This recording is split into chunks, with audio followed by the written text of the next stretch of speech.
Hi, friends. We're here to talk about Heir of Fire, which is a very exciting book. So I think that'll be fun. Yes, I don't have it with me physically because I am not in New I have York. one too. Yes, I love it. I have it on my phone. Same thing. Same thing. It's cool. But yeah, I guess we can have everybody go around, introduce yourself, if this is a first read or a reread, and general thoughts. I'm trying to Who's look going up first? to see what I rated it because I don't remember. Okay. Hello, friends. I'm Jess from the Hex Library, where I post read any book and planner related content. Sometimes, occasionally. Not for 6 weeks, but it's fine. And this was my first time reading this book. This is as far as I made it in the series, was book 2. Mm-hmm. So this is my first time reading book 3. And I gave this a 4.5 out of 5 stars. So I had a fantastic time. Yeah. And I cried. It's great. Love it. Love that for me. Love it. Amazing. I do love that for you. I did love seeing you come into the Discord being like, why didn't I read this earlier? I need a time machine to go back to 2018 when I gave up and just read it then. Yeah. I mean, to be fair, it's a commitment though, because at this point you have already read 2 books, right? And this would be the third, and the 2 books were not like for you, so it was kind of like it would be a risk, you know what I mean? At that time, I had even though I'm sure in the original hardbacks and gave it to a friend who had already read it and liked it. So I had to rebuy them. Yeah, they got a bargain too. He gave them the original hardcover. I know. I was about to be like, "Wow, that friend is so lucky." Yep. These didn't exist yet when I gave the old ones away. Okay. Yeah. Mine are in storage. Hopefully, once I've moved and like they're all unpacked, they're intact. Yeah, mine are around there somewhere. Isabella. Yeah, hi, I'm Isabella. I'm not on book 2, but I'm at Is a Bunch of Books on Instagram. And this was a reread for me. This is probably, I think, the 3rd time that I've read this book. Or honestly, it might even be the 2nd. No, I think it's the 2nd. And I originally gave it 4 stars, and I don't know why I gave it 4 stars, because this time I gave it 5 stars. And yeah, I really liked it. Definitely the best book in the series so far.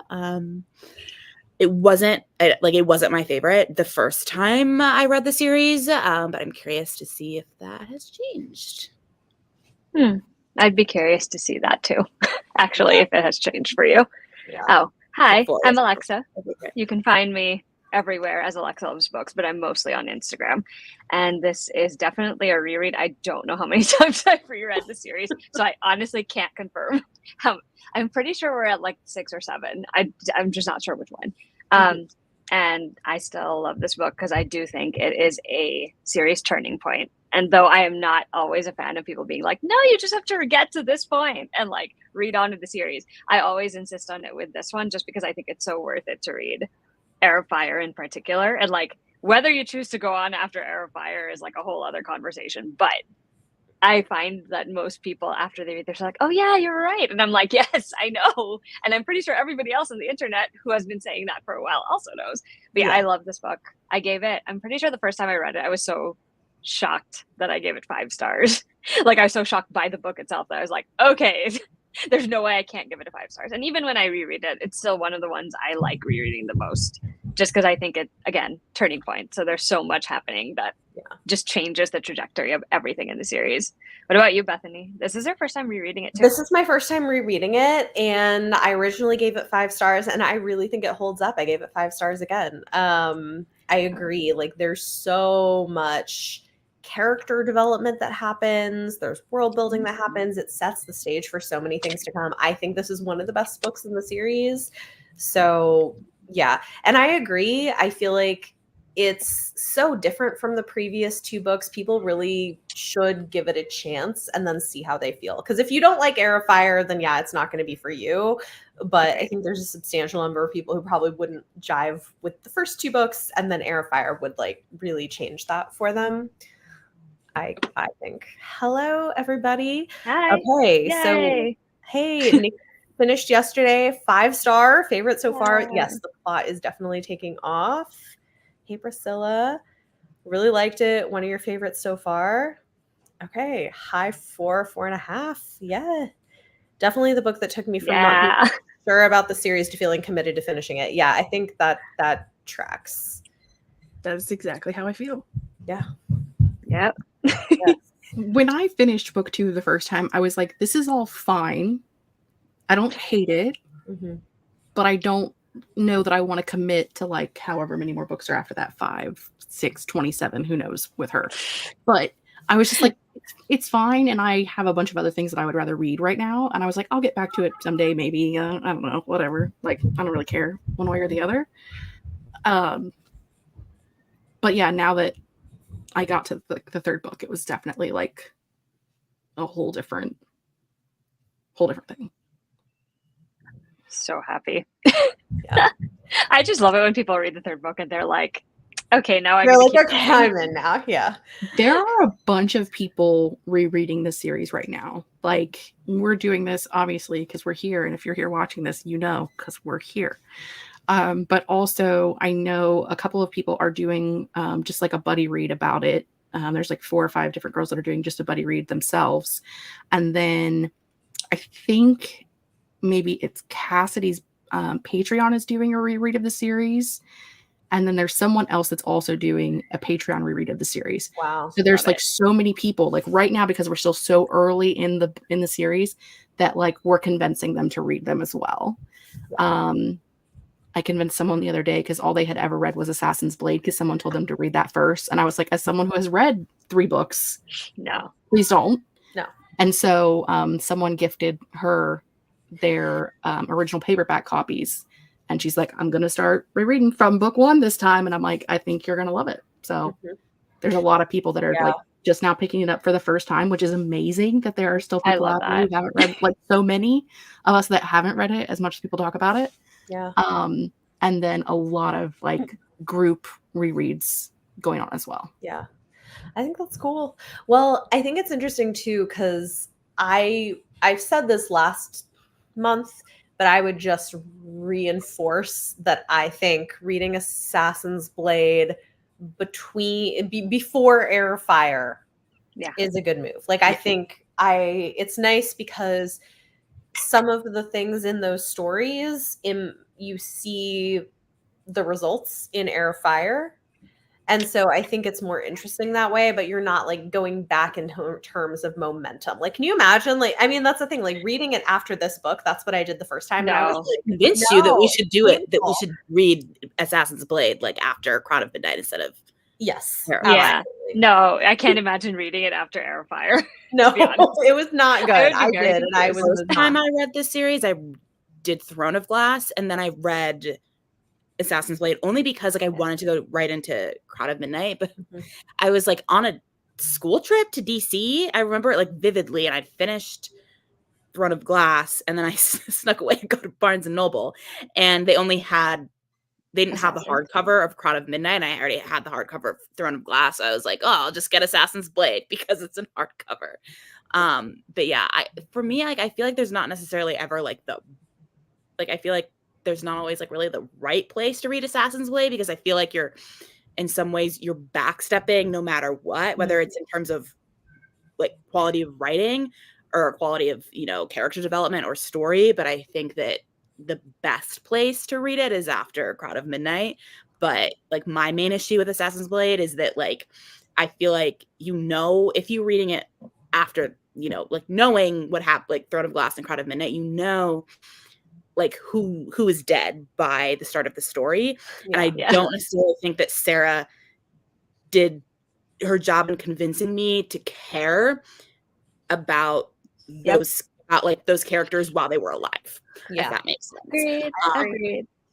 So I think that reading it after Crown of Midnight is the best, because also there are important characters, really particularly in Queen of Shadows. Like you get a lot of hints to them in Heir of Fire, like particularly Ansel it comes up a few times, like not by name, but in Heir of Fire. But like Lysandra and whatnot, like really come out to play in Queen of Shadows. So I think that's the best way to do it. I agree. Agreed. Yeah. I was gonna say, I'm like, as much as I obviously, if you're gonna read it, you might as well read the whole thing. But the only time I would say that you could read it first, if you really wanted to, was if you were rereading it, because you already know. Yeah. I wouldn't do it if it was your first time reading it, because then the No. impact is it's too low for like starting with that book. But if it is like a reread and you just want to like read it to get all of the facts again or to meet all the characters, you could always put it anywhere before Heir of Fire is fine. Yeah, if you're reading that, like at this point, it's like just read it wherever. Would be a bad place to start. Yeah, I could see that. Honestly, also as long as you read it before Queen of Shadows, like as long as you read it before Queen of Shadows, you're fine. But like, you do not want to read it after Heir of Fire. No. It would feel like a huge backstep after, because there's not as much magic prior to Heir of Fire, for obvious reasons. And so it exists, but we definitely see it in the first couple of books and in the prequels, but it's like a whole different set of rules once you hit Heir of Fire. So not only are you stepping back with characters who are no longer living and like just the writing style and everything, but also it's like a whole different world. Agreed. And it doesn't. And the people who are reading it first, the biggest complaint I have heard is like they don't have any connection to the characters. And I'm like, well, how could you? You're just getting like these little short stories that are meant for characters that you're supposed to already be attached to. Yeah, so, I mean, it's not a great starting point. I love this Priscilla. You might, you can decide. Hi, welcome. Yes. Oh, love it. Other people to do it. Yes. Yeah. No, I agree. There's no way you would know. Okay, so one of my favorite characters gets introduced in this book. Me too. And Jess, I would not be at all surprised if this is also a new favorite for you, and part of why you loved this is Manon. Oh, yeah. I mean, love Manon. And Abraxos. Yes. Oh, yes, of course. Absolutely. Never forget. And the 13. Yeah. Oh, and the 13. And the 13. I mean, I love the 13 too. Yes, of course, it's Manon. Of course, it's Manon. No, it's idiot. It's idiot. I don't. Oh, God. Oh my God. Idiot is my favorite character. No. At some point, we talked about when we were talking about the other things, other books. We've talked about like the witches, and I don't know if I was just asleep because the only one I remember is Baba Yellowlegs. Yeah, that's right. But I felt like we talked about it. Maybe there was some mention of the witches in the prequels too. I don't remember. If there was, I slept through that part. Okay. I was either not interested or didn't care or was asleep. One of the three things. I don't know. I was reading with my eyes open, but I was asleep. So it was like, for me, I was just like, what is this whole society that we did not have before? And why are they evil? And I like them so much. I mean, appropriate reactions all around. And you're right. They do mention the witches a couple of times in the other books, I think. And it's always just like a mention, like, oh, the witches are doing something over there. Like, they never really say what they're doing. They're just over there somewhere doing something. And this is the something. Yeah, like the main mention of the witches in Assassin's Blade is like in relation to Ansel. But it's really mainly that like what Selena picks up on based on like where Ansel says she's from. And then Ansel comes back, like not by name, but like they mention like the red-haired, woman who like who's become queen. And I was like, I'm gonna go and kill that woman and like, get my land back. We're like, oh, that's Ansel. Which I love that for her. I do love Manon. But yes, it is fun to watch a character that obviously is painted in a light where she's obviously not on the good side. Yeah, like she's literally been brought in to do work for the villainous. Exactly. Yes, which she is. But I think what I like is we start to see, like, as much as she is, vicious and, relentless at times, she is not all evil, and we really see her character arc beginning here. We see like the beginnings of cracks in the way she's been raised and in her full commitment to that. It almost feels like a cult type thing a little bit, is what it reminds me of. And so I think it's interesting to me. And that I think is interesting because I don't think I picked up on that the first time I read it, maybe because I was also still like very religious the first time I read this book. So it's like, as somebody who's not really now, it's interesting to me seeing the places where it's like you're starting to see the cracks and she's starting to recognize, wait, maybe this is not like what I've been told is like not totally it, which I find compelling. Even as a villain, she has like a lot of honor and respect for her people. Like, even though she will like dole out corporal punishment, she still does it because it's honor and duty and what she thinks she needs to do to keep everyone, on the right path of doing things. So like, she has some honorable qualities, even though she's evil. And sometimes you don't see even that much with evil people, like her grandmother. And you really see it with Braxos, with like how she like she literally like risked her life to save him. And then she sort of like nurses him back to health and believes in him when no one else does. I think that's sort of like the foil to her character comes out in Braxos, which I think was like a way in which you really see Sarah's writing improve in this book, just in terms of character development. And also the fact that like Selena's storyline was like, to me, like just reading this book now was the most boring of like because you're following four perspectives. You're following like Selena in like her journey over in Wenland, then you're following Manon, and in the 13 and that whole crew, but then you're following Chaol, and then you're getting Edian's perspective as well. And like Chaol and Edian's is like kind of interchangeable because they're in the same place, eventually kind of on the same side. But I found both Manon and Chaol's, like, even though that's a whole nother conversation about how I feel about Chaol in this book. We're gonna have a conversation about this. But I think both of those perspectives were much more interesting. And I was like, we're going back to Selena, reading through just to get back to Manon, or Oh, that's interesting. I get that, actually, because for me, Manon's is my favorite in this book, but it's partially because obviously it's a new aspect to the entire world, right? We're learning all these new things. We get to meet the wyverns, like, and it's this whole like training arc, but also this like her having this sort of character break, I guess, like she's learning things and starting to question things, is so interesting. And I know, like, which is not to say that I don't think Selena's part of the story is interesting, because it is, for a different reason, but it is harder to read because it moves a little slower than whatever's going on with everyone else, because everyone else is getting involved in something that's very like forward driven, like they are taking actions to do things. And I think that is the contrast in that both makes it so that Selena's part, same for me. It kind of like, sometimes it's like, okay, I understand why it's taking time, but it's also like it's taking so long. I get it. But the contrast is also good in a way, because then hers stands out differently from the other 3 or 4, whatever it is, from everyone else, basically. Because it's basically Selena, Manon, and everyone else is how I look at that book, because the others are all pretty much having the same together. Yeah, they're kind of having the same experience at this point. But I love Manon. Yeah, I do too. I think this is interesting, and I want to talk about this, that like, she was what you expected Selena's character to be at first, which I definitely get that.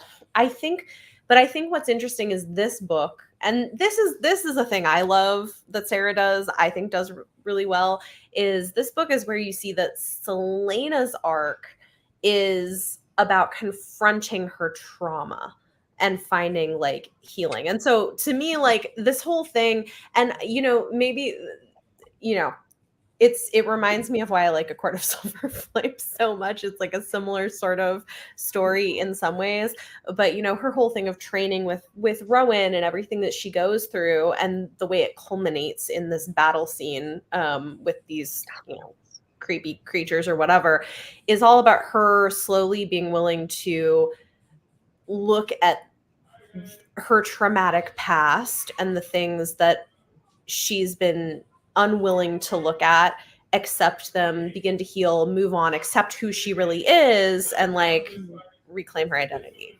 So yeah, I agree. I think what's interesting, for me, having now read every single one of Sarah's books, is I think what this book is sort of akin to, yes, Silver Flames, but also Mist and Fury, and then Earth and Blood. And I do think that like those are Sarah's best books, the ones that have that emotional arc, and the hero like directly confronting trauma. For me, I think it's also just, as someone who prefers the ACOTAR series and Crescent City, like this is my least favorite version of her writing that arc, but it's also the first time she wrote this arc, and she specifically wrote it for a YA audience, whereas for the other two she was writing it for adults, and I was reading it as, well, not Mist and Fury. I was not an adult yet when I read Mist and Fury, but the other two, yes. But that all goes back to ACOTAR being why. Like, that's a whole nother story that we will get to once we get there. But yeah, but I did definitely really appreciate that this time around, and just seeing how she went about writing it for a younger audience, even though they're trying to still tell me that this is adult. I can't with that, by the way, them saying that this is adult. Yeah. Like, I'm sorry. $30 price tag, and it's adult. Sure. Exactly. I have feelings about this in case it wasn't obvious. Yeah, no. Versus everyone else. Yeah, Selena's story was more about relationships she's building versus everyone else with more plot. Yeah. I mean, I think relationships and then kind of her own internal journey. But she has to do that in order to be Aelin.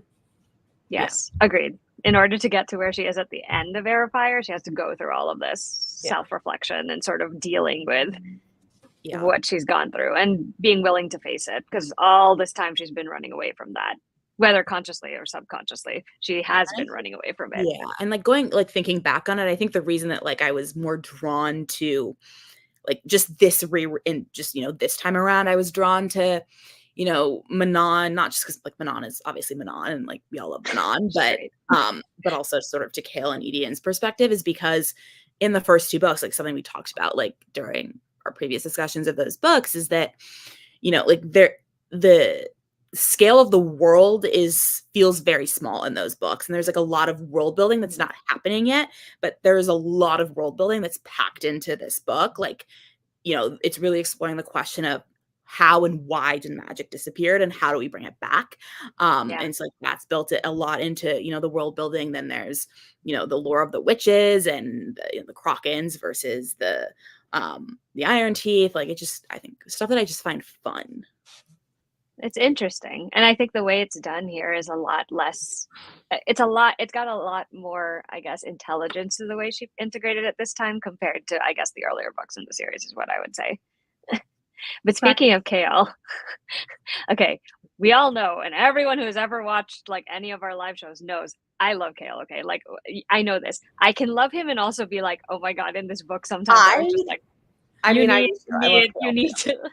I was like, you need. I was like, I don't know what you need, but it's definitely something, because it's sort of interesting because it's a similar smaller scale version of him also having to deal with the fact that everything that he was just letting slide, I'm like, you can't just do that, right? You're a person who has to make your own choices. And because he was playing the safe game, because all he cared about was being near Dorian, helping Dorian, he didn't realize, or he didn't really want to think about the fact whatever non-choices he was making a choice too. And this whole book is just him literally, it's like he's running around in this cage. He still doesn't know what he's doing. So the entire time, even though it looks like, right, it looks like he's doing good things, because he's uncovering all this stuff and trying to figure it out. But at the same time, it's it's directionless, because he hasn't decided yet. The entire book, he's still in that place where he's like, I have made no choices. I'm still I just want to keep this person safe, but also I know this is wrong, but I don't want to know this is wrong, because then what have I been doing for 20 plus years of my life? So I'm it's a smaller scale version, and granted, he doesn't get as much page time as everybody else, obviously, and that's why later on he does. But it's just reading it in this book, as much as I love him, I'm also oh my god, your journey is gonna it's gonna drive me up a wall until we get to the point that I want you to be at. Yeah. But I will say that's I think one of the things about this book. It's like all of them are going through this sort of, whether it's as large a scale as what's happening with Selena, or even what's happening with Manon, or a smaller scale, the way it's happening for Dorian and Chaol. And at this point, like they're all going through it now, because they're all just like, this really is not right. Like, what is actually happening and what should we do about it? And everybody has to make a choice, which they all do at the end, except maybe Manon. Manon doesn't quite make the choice in this one. She makes the choice later at some other point. Yeah. But like everybody else has to make a decision as to what they're going to do going forward, right? Which is like why the ending of this book is also one of the ones where I'm like, yes, this feels like a good starting point for a lot of them. Right? Absolutely. Well, because I mean, we've got Chaol like finally realizing that while Selena might have chosen him, Aelin won't. Yeah. And at the end, like getting rid of his family sword and taking the other one. It's like he's finally made his decision. And I think Dorian tells him at some point in the book, like, the only decision you have to make is whether you're going to be her friend. Like whether, and that's great. And like Dorian is like coming to terms with the fact that his father is a monster and what that means and like whose side he's going to be on. And the whole thing, oh my God, see, normally my kids are asleep when I do these live streams, but because I'm in a different time zone, it's the middle of bedtime. It's fine. It's fine. So, it's great. Yeah. For me, I think that, Dorian, like I forgot, like Dorian was a pretty big perspective. He does get a pretty decent amount of pages. Brought in his book. But for me, I think Dorian was kind of just sort of the wise person throughout the entire book. Like, I think, when he literally tells Chaol, like, you cannot choose which, like, you can't pick and choose which parts of Aelin her to love. Like, you can't pick and choose like which parts of me you accept, because he doesn't accept the fact that he has magic and he's like trying to find a way to like save him. And it's like, he doesn't need to be saved. Nothing wrong with me. You can't like fix me. Yeah. And like that's what Chaol just drives everyone up a wall. Like, I really feel like this is the book that is the reason Chaol gets a bad rep.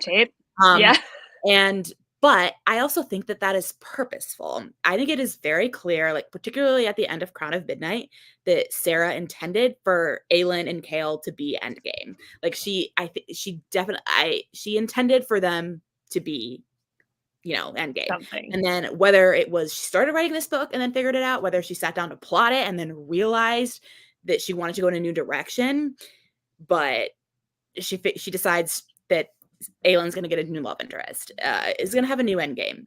And she had to find a way to make people get on board with that. And she made Chaol not just annoying, but she really brings out his worst qualities in this book. Agreed.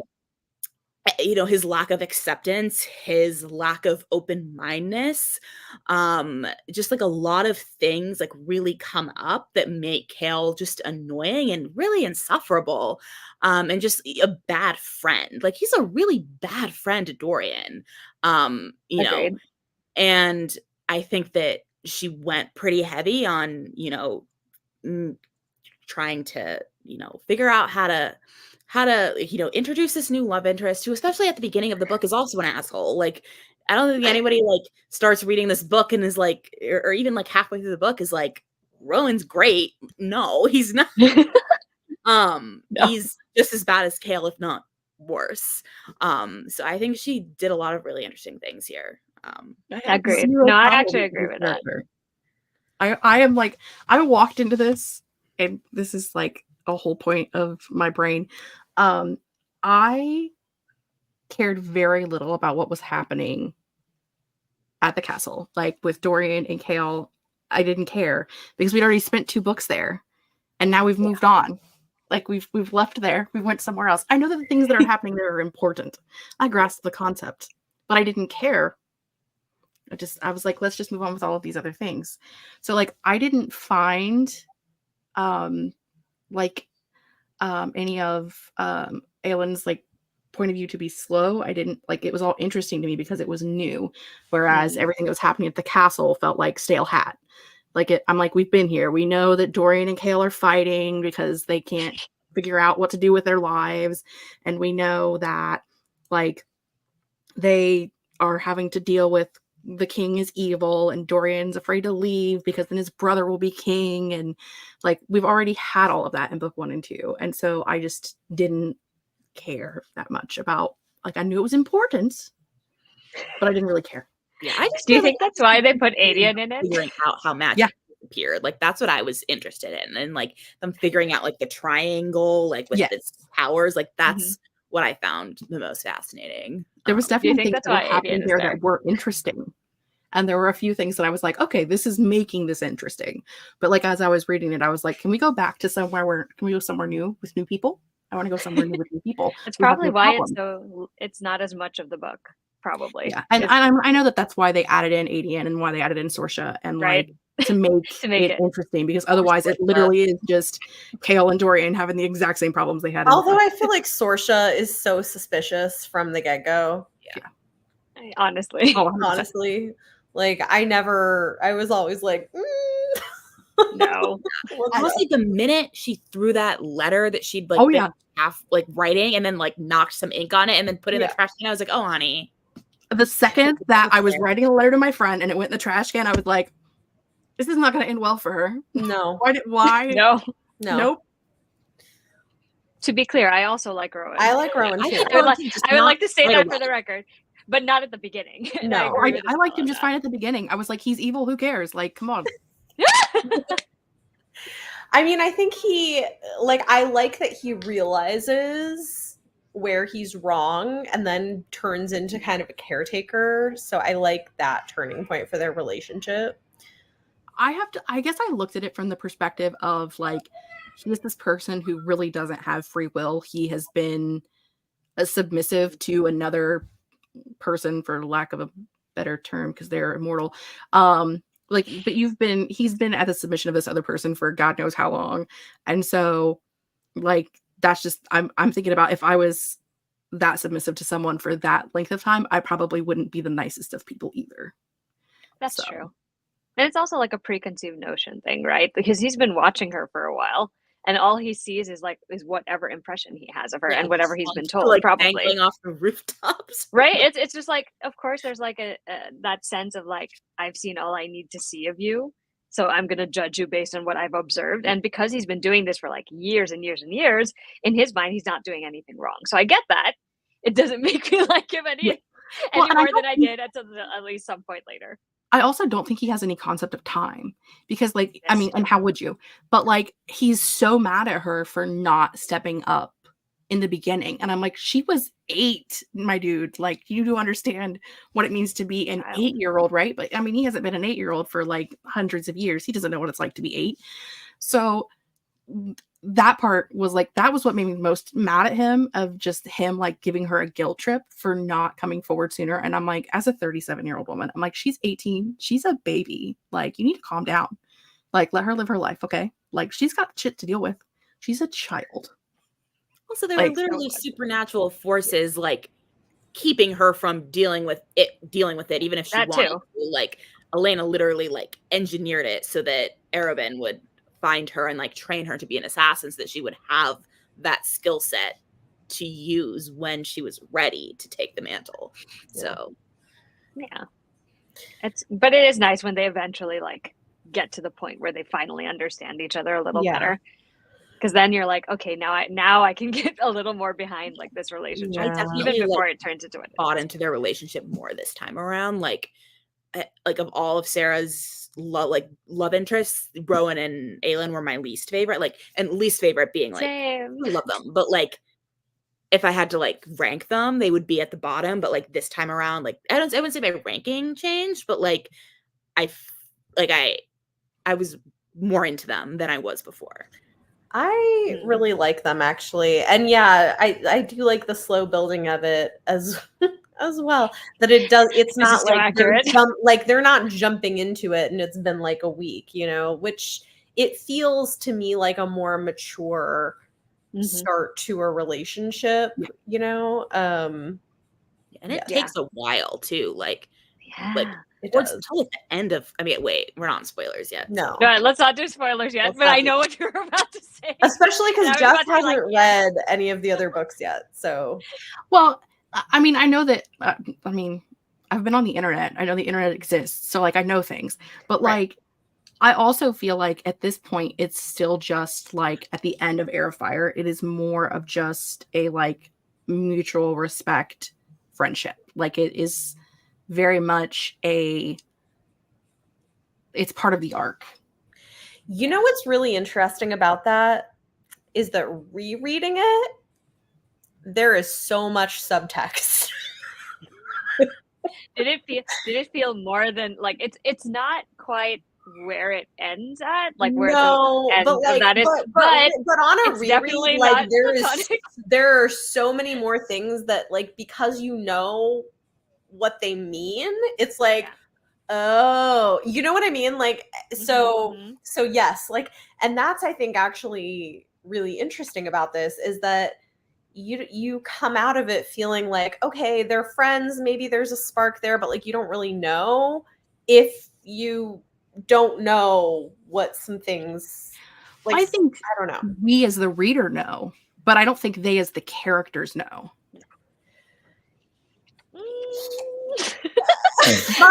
Later, if I'm wrong. You know what?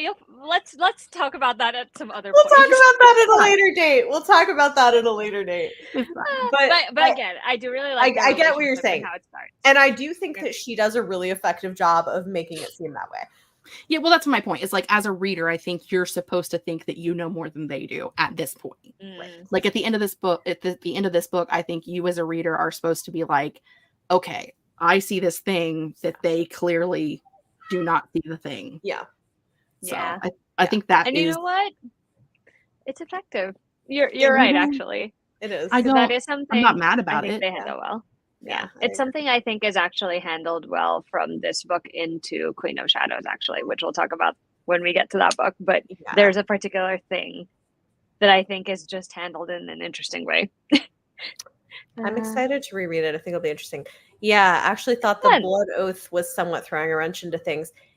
Yeah, I mean, it is going to become a thing that will create some conflict. For sure. I will say also at the end, I was also like, why? Like, you literally, like, I know I was literally like, you were just shackled to this woman through a blood oath for centuries. Like, I would be like, I wouldn't care if it was like the love of my life. I'd be like, I'm not doing that. I'm not doing that again. It was questionable. Just like on the idea of that, even if you're not going to use it, like, you know, it's about like showing my loyalty. But I also feel like he knows Maeve so well. He knows that if he doesn't, it's going to be dangerous. Yeah. I think it was a show of power for Maeve for him to be like, this is the person that I believe in. This is the person I'm giving my power to and my support to.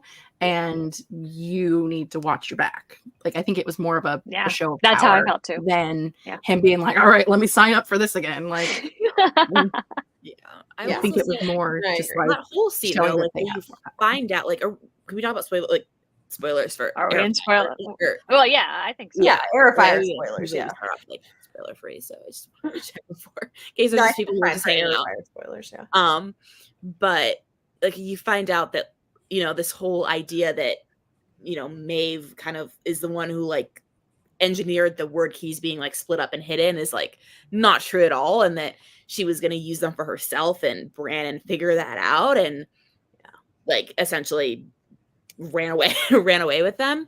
But, like, knowing eventually what we will eventually come to know about Maeve and just, like, and also just how she appears in this book, I did find it a little bit hard to buy the fact that that ring would still, like, sway her, because I was like, it is still just, like, just considering how evil she is and how like how she's portrayed eventually as having, like, no conscience, like just pure evil. Like, there are some characters where, like, you know, you can see that they have a little bit of a conscience, or, you know, like, even, like, not to give like ACOTAR spoilers, but like if you've read ACOTAR and I say Amaranth, but like yes, she's evil, but she's driven by something very but like a lot of the things that she did, she was driven by something very specific with regards to a loved one. Maeve is just very like she's written as not having, as just kind of being pure evil, and so I just was kind of surprised. I was like, she just,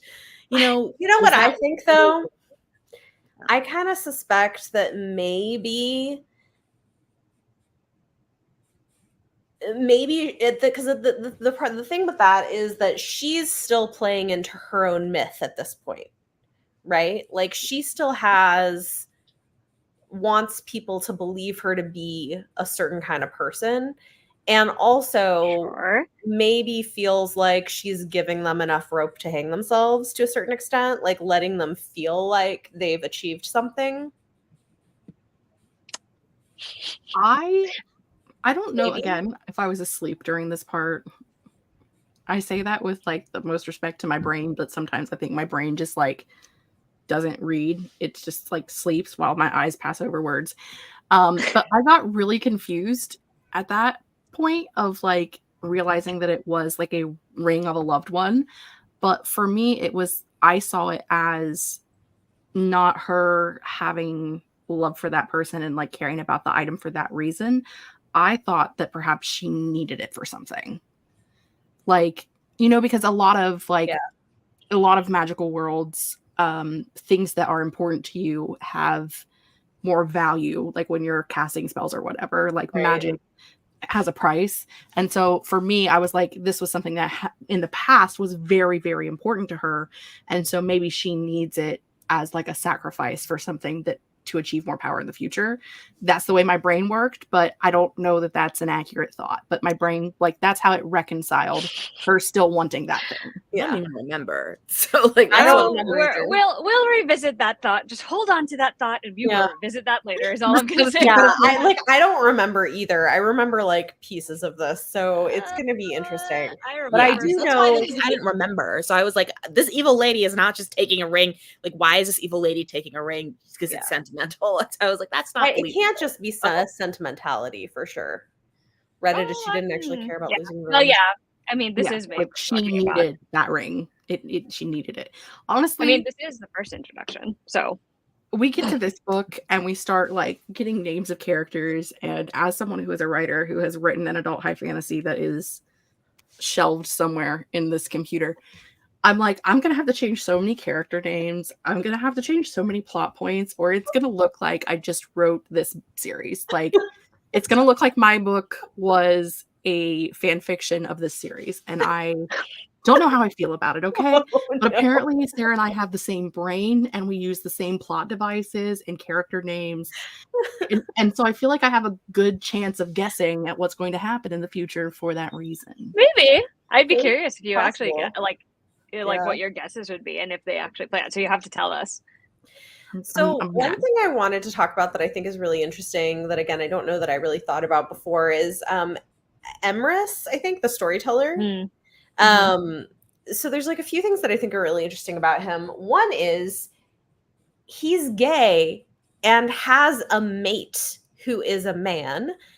I didn't remember, because people don't really talk about it, that there is an instance of like queer mates existing in Sarah's worlds. So that I think is interesting, because I don't know that we've seen her revisit that in other books, but I feel like that offers some possibilities.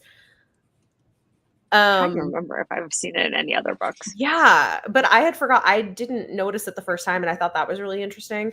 But then also that like Selena asking Emrys for all these stories about Maeve, she learns so much. She comes to hate Maeve.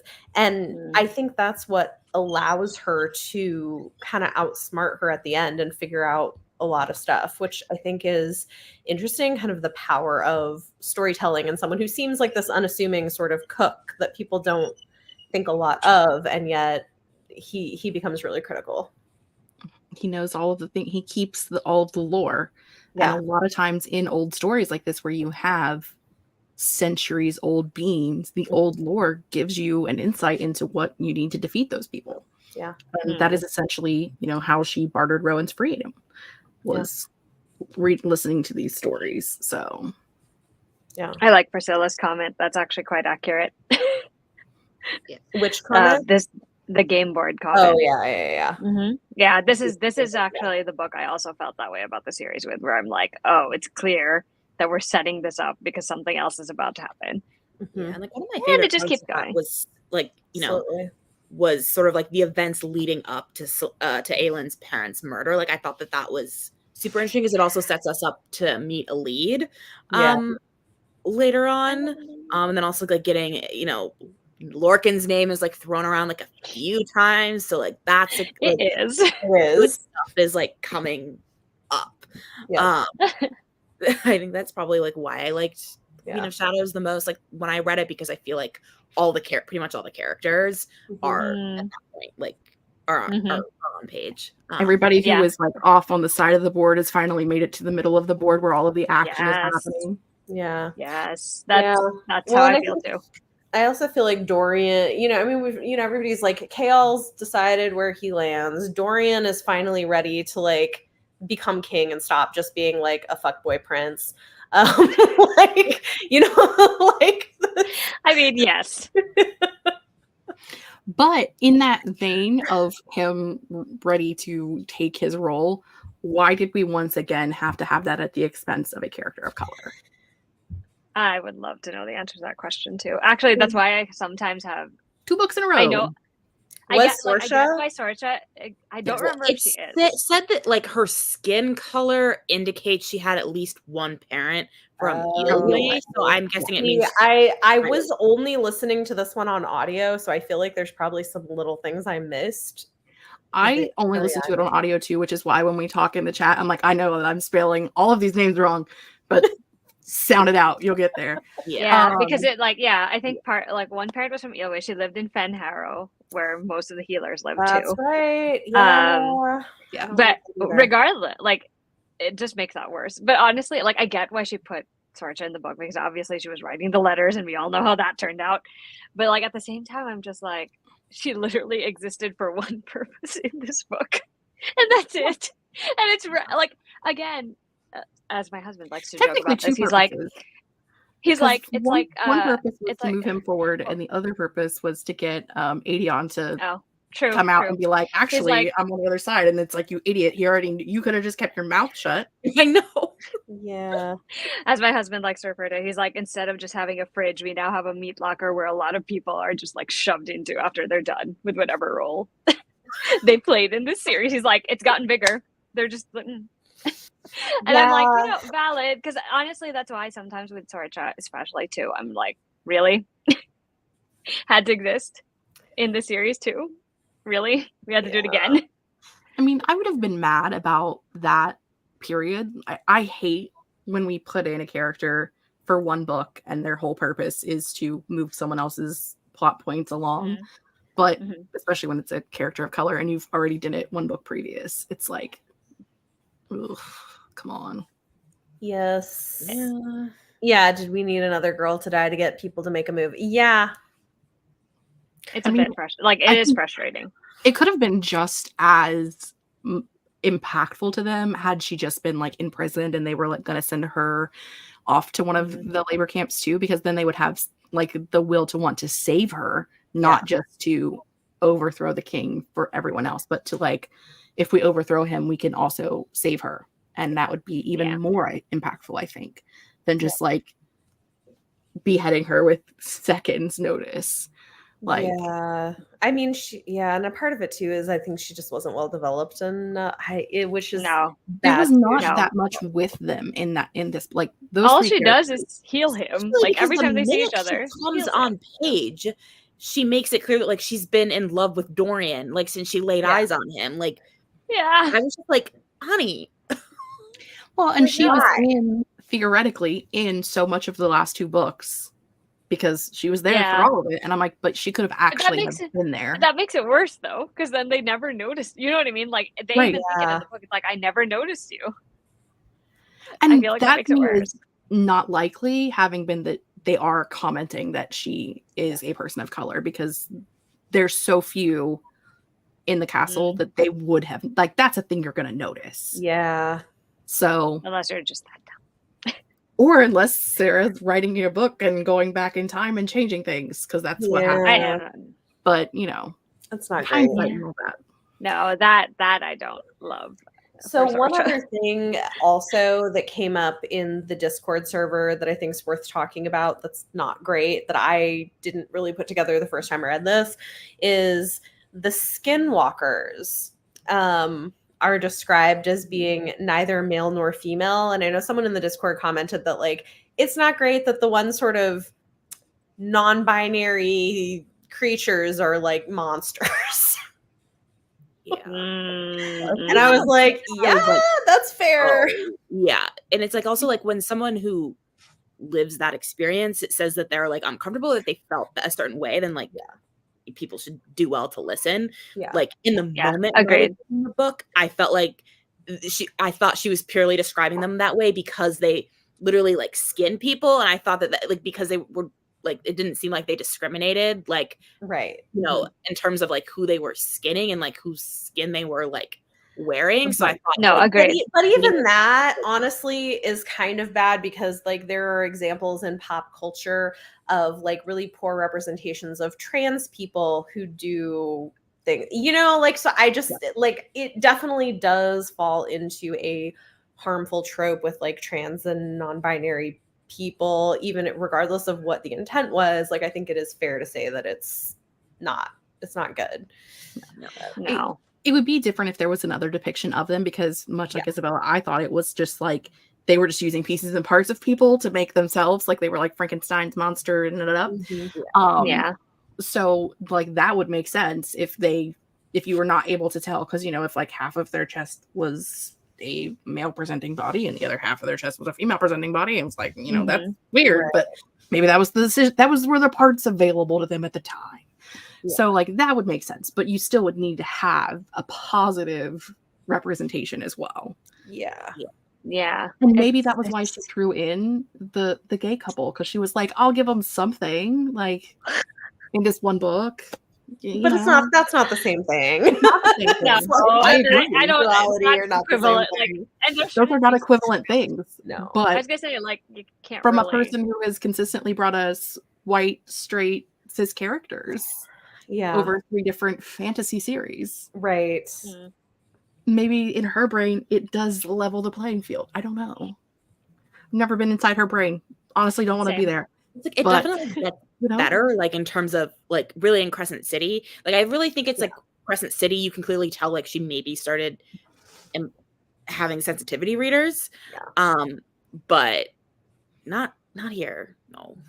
Well, and I think we talked about it when we read the first book too, was that like when she was early writing, I get the concept of, had she grew up somewhere where it was predominantly white and she was only around white people to write, you write what you know. And so like if that was all she had seen and she was like, I don't know, 18 or 19 when she wrote the first book, I could grasp that concept, but we already discussed she didn't grow up in a predominantly white area, so that doesn't make any sense either. I was in prep school, but she grew up in New York, which is the least predominantly white place to be. That's how I felt about the Skinwalkers too, actually. I was actually wondering if there is, and this is not going to make it any better, mind you, I was wondering if she had borrowed it from some other mythology or some, you know. I don't know, because I never looked up. I think that's definitely possible, but I also think that, like, I get the sensitivity to the fact that, like, I agree. So often there's an absence of representation of people who are non-binary or gender fluid or trans. And then when they do pop up, that's so often historically it has been as something monstrous. And so I understand too that, like, even if that wasn't, you know, what she was intending to do, that like the impact of it could end up feeling like that. Agreed. And that's a valid reaction, I think. It actually makes me think about it now more too, which I don't know who said it in the Discord, but whoever did say it, thanks for that. Yeah, thanks for pointing it out. Yeah. Yep. Yeah. What else? I'm like, I feel like there was so much in this book. Can I just share one of the things that made me laugh when I read this? And it's going to be spoilery. So, Jess, if you don't want to hear it, you can just like cover your ears. I'm fine. But it did make me laugh because there's a line that Chaol says where he tells Dorian, I don't remember if he tells it to Dorian or Sarah J, where he just says something like, this kingdom could use a healer as its queen. And in my mind, I was just like dying laughing because I already know what happens. Because I'm like, all right, sure, you say that now. Yeah. That's all I'm going to say. I'm not even going to say why or what context this is You in. need a healer as your queen. Right. He did say that to Sorcha because it was when she was talking about not feeling like she was good enough for Dorian, and he was like, I think this kingdom could use a healer as its queen. Yeah. Wait for it. Yeah. I know that one. That is one that I've seen on the internet, so that one I know. Yeah. Well, I'm glad. One of those things, like, I know basically all of the end couples just because you see it so much on social media, and I've never cared to like be like, oh, I can't know this thing, because I mean, I think it's the journey of how they end up together anyway. Sometimes that makes it more interesing at the end of the day, right? I mean, you guys are rereading it. You know what happens. So what's the difference, True. Yeah. There was a line that I noticed that I thought was interesting where Selena is talking about how she doesn't want to be queen. And she compares it to like being in a coffin. Oh, I don't even remember this line. Yeah. But yeah. Foreshadowing much? Like she compares like the weight of like and of it as like shackles or like being in a coffin. And I was like, huh. Okay. Right. Once again being like, oh dear. Yeah. Oh. Can we talk about like spoilers like in the general like Massiverse? Like I was gonna say we should start talking about like connections because I feel like there were a little bit. There's a lot of we're an hour in. It's time. Is like my accurate. Because okay, I still don't know. Like I still am not confident saying yes or no. Like I still don't know if the Asteri and the Daglin and the Volg are like one and the same, or if they're not. Same. That's actually how I was trying to figure that out too. Because there are a lot of things that they do and like they say that make it sound like they're all similar things. Like that whole thing where it was like demon race forged these word keys, broke into this world, and then that, and then the whole like how they obviously control people using the torque or using the keys. It's just interesting because they do talk again a lot about portals, and I've never seen anything in this world like it, like and they also mention, here's the thing, they do also mention that the Valak has so many races, so if they were in fact related to the Asteri, they could just be completely different, like True. Well, there's but then I was also like, the fact that like we get the mythology of the three sisters supposedly, right? And like what their different forms are. And Maeve's form is that she's a shapeshifter.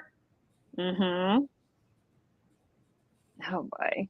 It's there's like this one instead of having like direct connections, it felt more like more questions. Like, are they connected? Are they not connected? Yeah, or like how are they connected? It's really interesting. I'm curious to see. But I mean, clearly they are in some way. It's just a matter of it's especially because like the Asteri are very clear, like they're like basically like intergalactic, but like the magical version of intergalactic like invaders, colonizers, parasites. I don't know.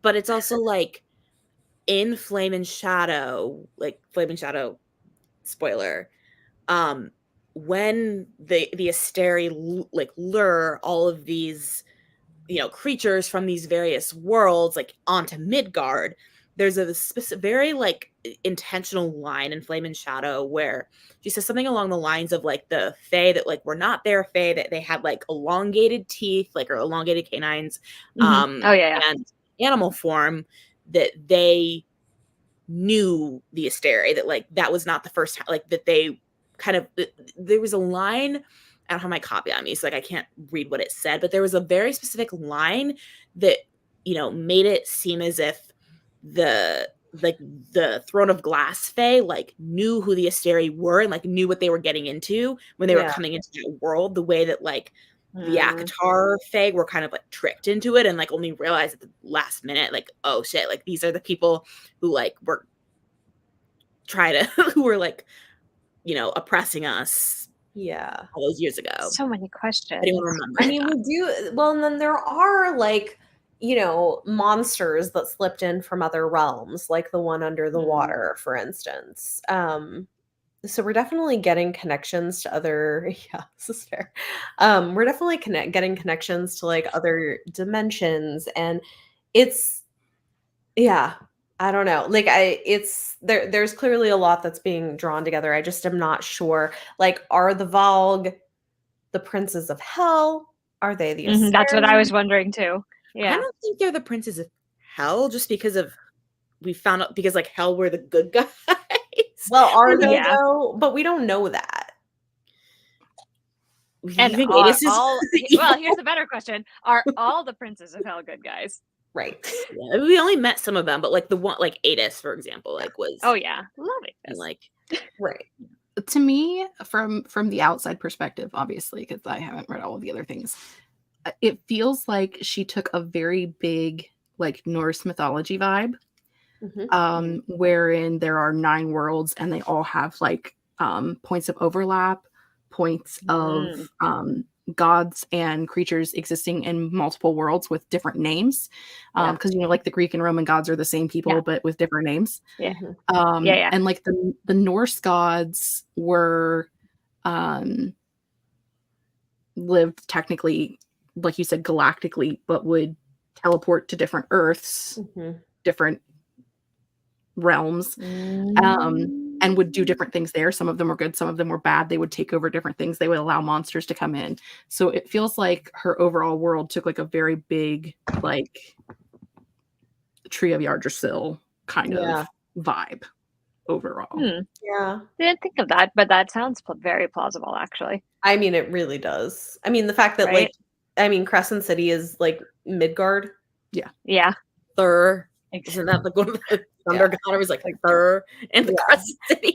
Yeah. No, I mean, I think that's definitely true. And I think Crescent City, she pulls in other mythologies as well. But yeah, I think that is probably a big part of it, which is interesting because we also know that in the Throne of Glass world, we have these ancient gods and goddesses, and we keep getting information about them too. So like, for instance, we're told that Diana, that there really was a goddess Diana before the Fae Queen, who sort of took on that title and was sort of like ascended to godhood, that like the humans kept some of the things they remembered from whom Diana was, but there was a more ancient goddess that was Diana. So things like that, like that's it. It's interesting. There's like different layers of, you know, these more ancient gods and goddesses, and then the Valg, and And Diana is like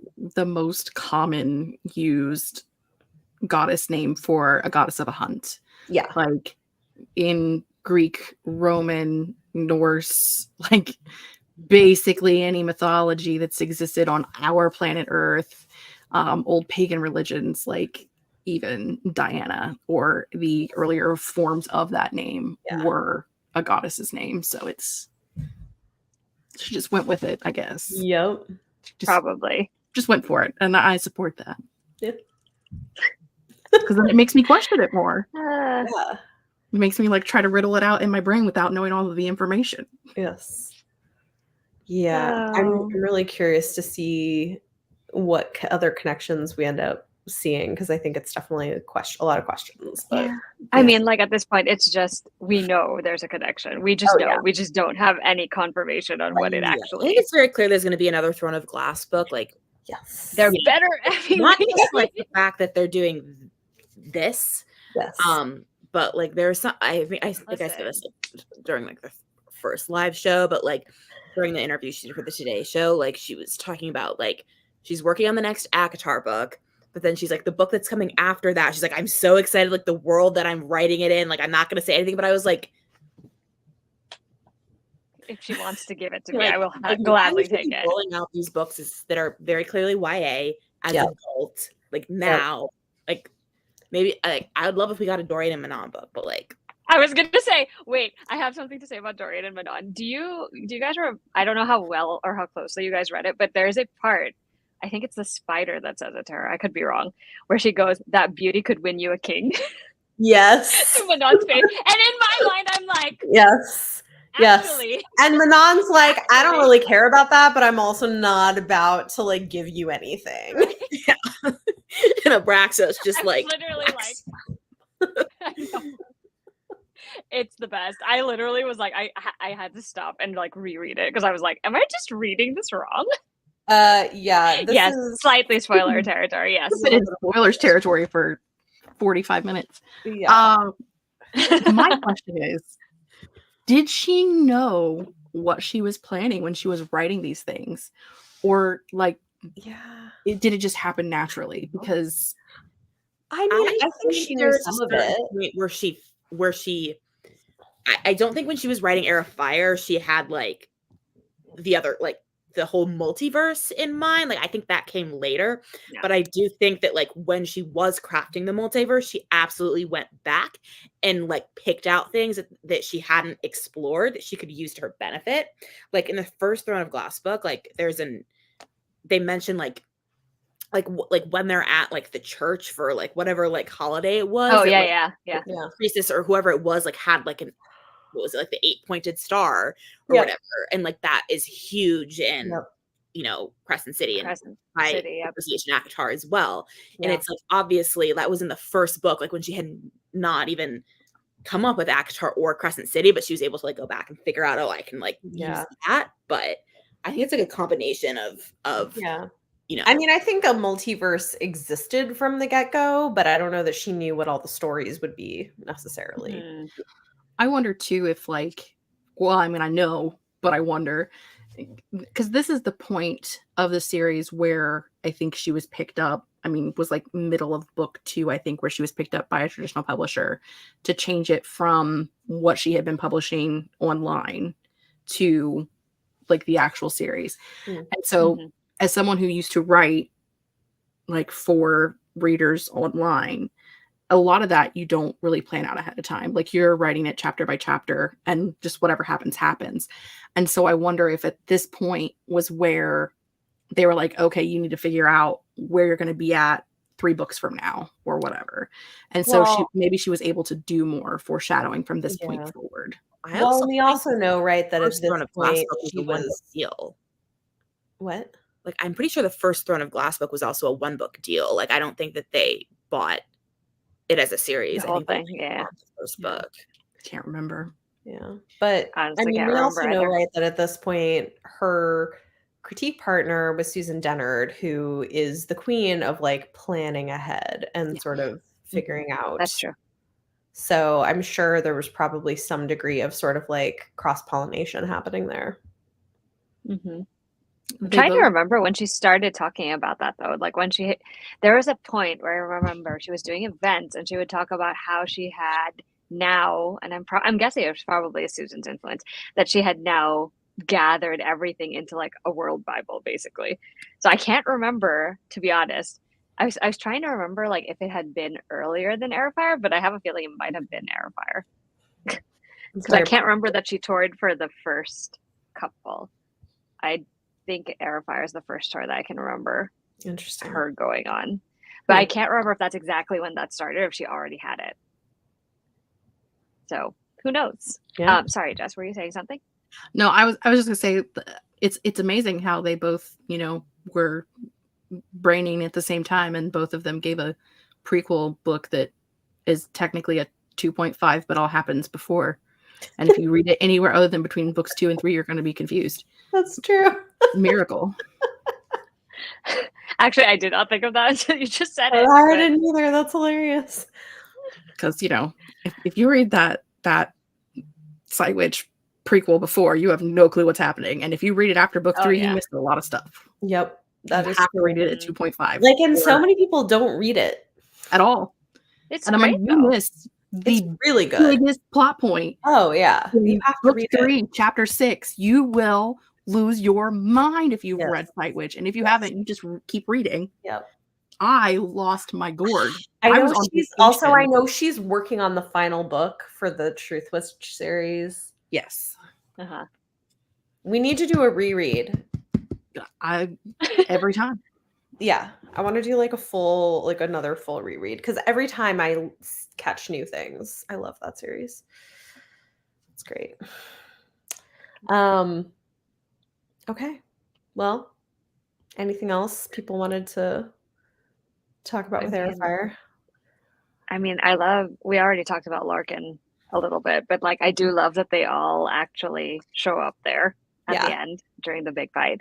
That's actually it's one of those like moments in a Sarah J Maas book where it's like very cinematic. It's like, oh, you're on your last legs, everything's going, and then suddenly something happens, right? Yes. And the first time I remember distinctly how I felt the first time I read it. I was like, wait. I was like, is this who I think it is? Because they all show up in animal form as wolves. And I'm like, excuse me, hold on. I was like, is this who I think it is? Arriving just in the nick of time. Yep. I was like, this is so fun, but also at the same time, this is very stressful to me. Well, and then there's a line where they're like, even Lorcan showed up. Yeah, I was like, okay, are we setting this up now? Hey, people, am I the only one who thinks that like, at least Heir of Fire Rowan and his appearance is literally like a manifestation of her love of Legolas? Oh no, 100%. I'm with you on She this. literally would talk about how she had a cutout of him, like a life-size cutout of him, like in her office. She just added the face tattoo. I could see that. But it's like he does sound remarkably like a Legolas. Just a little. I blocked it out. Blocked all of that out. That's right. I guess I don't pay attention to people's descriptions very much, or I just like, I guess I don't pay attention to like the hot guy descriptions, I should say, because I'm just like, I know you're describing them and I know you want him to be attractive, so I'm just gonna picture whatever I want to picture in my brain, and that works better for me. Like, he's got a tattoo, cool, let's keep moving. Yeah, exactly. That's actually the one thing I always am long haired guys and then and then cutting their hair. Yeah. Oh, you know, Rowan and she did it on. Oh, that's funny. Well, also, actually, Selena's hair gets cut by the vault. Oh, yeah, that's right. That's right. Which I think is interesting, like that she goes from like long hair to like above her shoulders with this, becoming queen, sort of like stepping into. It's it's that thing where like in real life when you want to change up your appearance and you're just like, oh, I'm sick of how I look, you usually cut your hair. I'm like, she basically did it in a fantasy book. Yeah. You've been through something traumatic and you need a new start. Cut off 2 feet. And like, exactly. I mean, granted, in this one she didn't do it by choice, but still, same concept. She went from, I think it works. Long hair. They said it was like collarbone length, so like below her shoulders, but she was not happy about it. No. To be fair, I wouldn't either. Yeah. If I could grow my hair that long and it got all evil, chopped off like in one demonic race did it. Like, yep. Her facing the Valg was also a good moment. I think that was actually one of the moments I like the most for her in this book. Like, not because I enjoy her suffering, but because it is the point where she finally reveals what she's been doing for a while, which I thought was great. And it also feels like a foreshadowing almost, that what the thing she was doing when she was stockpiling. I'm like, okay. Are you gonna hit bottom? Are you?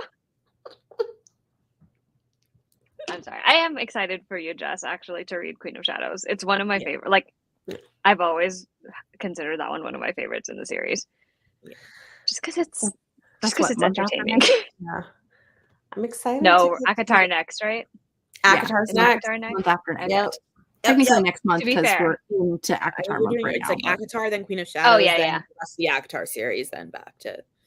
Or not the rest. It's alternating. It's alternating a little bit. I think it starts alternating. I'll pull it up. Hold on. So because it's ACOTAR, then Queen of Shadows, ACOTAR, Queen of Shadows, then the rest of the ACOTAR series. Yeah, except Silver Flames. Yeah. Which is fine. Except the rest of the original ACOTAR series. Yeah, so to finish out the year. So yeah, we have, and then we're taking December off. So yeah, I'm excited to reread ACOTAR. I'll be honest, that one I've reread maybe like 3 times. I haven't actually reread it as much as Thornpass, so that'll be fun. I don't know as much about that one. I don't know as much of the plot or spoilers or names. That's good. Yeah. I know very little. You probably know more than you realize, but I feel like when you're reading it, I'll be like, this name. When you read ACOTAR, you're gonna be like, hold up, why do I never see fan art of this person? Yes. Yeah. That is exactly what's gonna happen. You'll be like, who? Yeah. I wouldn't be surprised though if you do actually know more than you think you do. Yeah. Just because possible. For a reason. I think so. And I then think it's January, February, we have our tandem read. That'll be fun. Tower of Dawn and Empire of Stone. We're just gonna do a live show. We're gonna do one live show like after we finish it, right? We're not doing one in between, right? Yeah, I think so. Maybe. I think so. It would feel a little bit. Yeah. It would be weird if we stopped to that. So yeah, I think we'll do like one big live show at the end of February. Yeah, I do think 2 months. The tandem read will be good.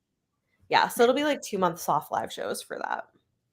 That makes sense though, because it's like start of the year and the end of the year, so makes sense. I mean, but the tandem read, for if anyone else has done it, it is really fun to do. It just takes a while if you're doing it physically or on audio. It doesn't matter because you're just picking things. So I'm excited to do it. Yeah. You know what it is? I think it actually works really well. Like I honestly at first was like, no, I would never do it because like I'd rather just read the whole thing. And then I realized like it does work really well. Like whoever decided to put this list together, I'm like, good for you. Because it now is to my benefit. Jenna, right? Is it Jenna? I have no idea. Yeah, Jenna. Like that must I have no idea. Put that together. Yeah. It is really good. Yeah.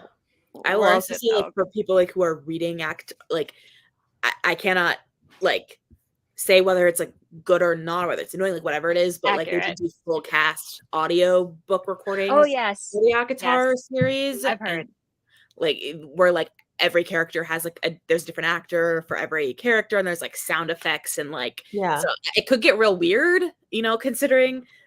I've had a friend series, but actually listen to the whole thing that way, and she really enjoyed it. She's like it takes a little getting used to get like certain parts. Yeah, she's like, but otherwise it was entertaining at the same time, and like I think I might try that too because I'm really curious. Me too, especially like I'm curious what Chapter 55 and Book 2 sounds like. Like, am I going to want to fast forward, or am I going to be into it? Am I going to be like, do I have to skip this now and move on? Especially because she loves use the word roar, so I'm like. Yeah, I'm gonna be like, that is true. I'm not a full cast audio with background sounds and music person. I don't like them, so I will be skipping that part. That's fair. I mean, there are the original audiobooks that do not have that. So yeah, that's mine that I got from the library is just one narrator. Yeah, so. Yeah, those are good. I've listened to that one. Mm-hmm. I have too many physical books, too many tiny physical books to read. I couldn't read this physical right now if my life depended upon it. Just like audio. That's fair. It can be distracting, I would say. Yeah. I can't focus. I enjoy it for like certain kinds of books, but it's also different if like they play like an intro at the chapter beginning and an outro, or if there's like actual background music the entire time, which I have heard. Oh, I don't like the music. Yeah, like it's usually with children's books, but like they'll have background music the entire time. There's a version of The Hobbit that has background music the whole time, and I'm just like, I can't. Oh no. Yeah, I can't imagine that. Where like I would like where like if I were like in marketing or whatever, like that where I would have pitched like a full cast audio like off the bat. But as someone who loves the series, like I will try the first book in that format, just like so I can experience it in a different way. I just want to know. I just want to know what it sounds like. It's not illuminating or like that. Despite the fact that like reading that book physically and being able to see the images and everything is like, I feel like you are losing something, even though the audiobook is like, great and like the sound effects like make a ton of sense. Like, Oh, that sucks, Jessica. I think that is they're mixed really badly, and I'm like, listen, I only went to a 1-year school and I could mix better audio than that, so I'm gonna need you to put your life together. Like, you're getting paid to do it and make this audiobook. Right. But I agree Like, with you I've about got- Illuminae. Side note. I've got That one is like, in you my should do it closet, both buried in ways. the back with better mixing. I and do then- like some of the Star Wars audiobooks, and they have sound effects and stuff, but I like it. I find it's more immersive. I think that makes sense too. Maybe it's a sci-fi thing because that's what Illuminae is. Yeah, I like it in sci-fi and sometimes horror. Like the Honeys has sound effects like crickets in the and leaves crunching in the forest and like stuff like that, which I kind of like that. The Kate Alice Marshall audiobooks, especially for these fleeting shadows, there are different ghosts that have different sounds of voices, like either crackly or gasping or screechy, and so the words that ghost uses will come out with those sound effects like added onto it. It adds to the creep factor for sure. That's cool. But you can hear it. It's audible. Like you can hear all of the words. Yeah. You know what they're saying. Which is like, the important part. Distracting. Yeah. But it definitely in a horror book can definitely add to the creep factor. Yeah, I think so. I can see that. Yeah. I like how we got slightly derailed, but I will also try the graphic audio version of ACOTAR just to see what it's like. Give it a try. Why not? Yeah. I think I actually saw it might have been. Let me see if it still is. It was free on Audible for like a bit, so like I have it from Audible. But it's also on Everand, aka Script. That's what I was gonna say. I think it's on Everand. Yeah. So it'd Mhm. be interesting to try there. Just for the sake of experiencing it. My once. library also has it. Oh, do they? That's great. They have the regular one, and then they have the graphic audios, but the graphic audios are in part 1 and part 2. They have those. That's the only thing I was so dumb about those things is I'm like, they should be half a credit then, but no, they're full credit. When you're getting, they're not as long because like the A Court of Wings and Ruin, the regular audiobook is 25 hours, but the graphic audios, there's 3 parts, and one's 6, one's 7, and the next one's 6 hours long. Yeah, see, I think they just want more money for them. Yeah, agreed. Which because they had. I mean, I guess they're paying more people. I mean, I kind of get it, but it's and they've also probably, I would guess, like may have taken out like words like she said or like he said or the new Dune audiobook did that actually. Like it takes out all those, which is interesting. Yeah. Good to know. Well, I'm sure we will report back about how that goes when we talk about ACOTAR. Yes. Which I am very much looking forward to be honest, because it's been a while. It'll be a good discussion. It's been a long time. Yeah. I've never read it. So I think the last time I read it was like it had to be more than 2 years ago, probably. At this point. Mist and Fury and Silver Flames we read those books so many times, but it's also like the thing about the first ACOTAR book is it's like it's hard to go back and reread that one, like knowing what you know. Like, and in a way that like, it is hard, like it is harder to do that with any of her other books. Like I can see how it's like hard to go back and reread Throne of Glass and like Crowd of Midnight, knowing like all the characters that you will love even more that are coming that are or come later on in the series. But Earth and Blood is probably my only exception that I'm not going to say yet is the hardest to like go back and like find enjoyment. I feel like. Agreed. I can already tell you I'm going to be sad rereading this series for books 1 and 2 because there's no Manon. Like I already know this. I already know. I'm going to be sad. Just know that she's there. She's doing her I was thing. crying over freaking wyverns, okay? Like sobbing at work. Okay, that part. Was it the now? tournament part? Or was it the part where she first meets Abraxos? Was it the tournament or the Abraxos? It was where she was saving the other girl. Yeah, Petra. Like that whole scene. Listen. At work. Sitting at my work desk doing one of these so that the guys don't see me crying. That scene is so good though. When she's like, okay, she and Abraxos are just like, we're gonna go and save Petra. I'm like, no. I'm like, don't do this to me again. I can't handle it. I know. But I love that like Abraxos is like nudging her that direction because she's originally sort of like, well, let's go get the egg. And Abraxos is like, no. Okay, fine. We're going to turn around. We've got things to do over here. Abraxos rolling with the flowers is still my favorite like mental image where he's just like, no, I don't want any of that like crap. Don't give that to me. Like, I'm just here. I'm very much like the personality of a Disney horse. Yeah. She's like, you better eat it. That part cracks me up with that interaction where she's like, "You have to eat something," and he's like, "No, I don't have to eat that." Like, what are you talking about? No. Poor little guy. That's also foreshadowing too, by the way, with the witches part, right? Yes. When they're talking about certain things that are happening that they don't really see, they just hear about it. Yeah. Like things are being developed. That's also, Yeah. I didn't realize how much of it gets mentioned in Heir of Fire, to be honest with you. So when I was reading it, I was like, oh. Yeah. I was like, oh, okay. I see. Yeah. I see what's happening now. A little clearer. Yeah. Queen of Shadows. It's going to be a time Gonna when be we get there. fun. Yeah. I'm ready. There's so many things I love about that one. Yeah, August and September are going to be super fun with Queen of Shadows and Mist and Oh Fury. yeah, it's back to back too. Oh, it's going to be so fun. So many things we'll need to talk about. Yep. It's going to be good. Oh yeah, for sure. All right. Well, thanks for joining us, everybody. Those of y'all who are still here. And we'll be back end of July to talk about ACOTAR, Court of Thorns and Roses, and then we will keep going. It's been fun. Thanks for joining, and have a good night. Bye. Bye.